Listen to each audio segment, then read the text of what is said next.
मी एक सभागृहात नाही, आता संपलंय, पुढे जाऊया. न्याय मिळालाय, आता न्याय मिळालाय, असं नका करू. आता लक्षवेधी सूचना झाल्यानंतर एक छोटासा बिल आहे, तो बिल घेण्यात येणार आहे आणि त्या बिलनंतर 293 वरील चर्चा उद्या सकाळी घेण्यात येईल आणि अर्धा तास चर्चा लक्षवेधीनंतर बिल नंतर घेण्यात येईल. लक्षवेधी झाल्यावर उदयभाई मंत्री महोदय, लक्षवेधी एक बाकी आहे. चला पुढे चला.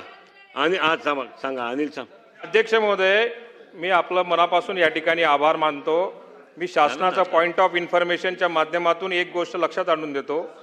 लाखो भाविकांचं जे श्रद्धास्थान आहे अंमळनेर तालुक्यामधलं संत सखाराम महाराजांची वाडी, त्याला 250 वर्षाची परंपरा आहे.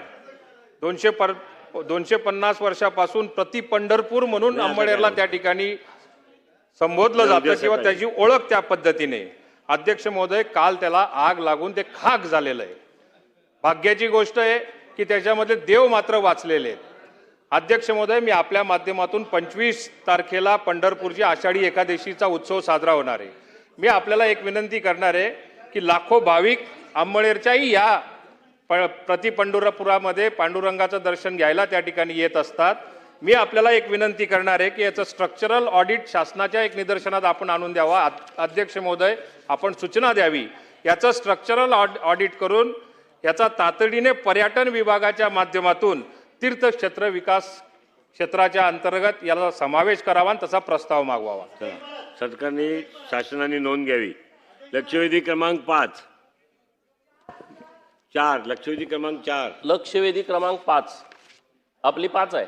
नाही, 4 विद्या ठाकूर हजर नाही. 4चं नाही, विद्या ठाकूर नाही. सन्माननीय अध्यक्ष महोदय, जसं मंत्री नाही आले की सगळे सभागृहामध्ये ओरडाओरडा करतात, तर लोक लक्षवेधी क्रमांक 4 वर आणखी कोणाला बोलायचं आहे का? लोक प्रश्न विचारतात, मग आम्ही ब्रीफिंग घेतो, दिवसभर थांबतो आणि आमदार जातात. त्याच्याबद्दल काय? लक्षवेधी क्रमांक 4 वर कोणाला विचारायचं आहे का?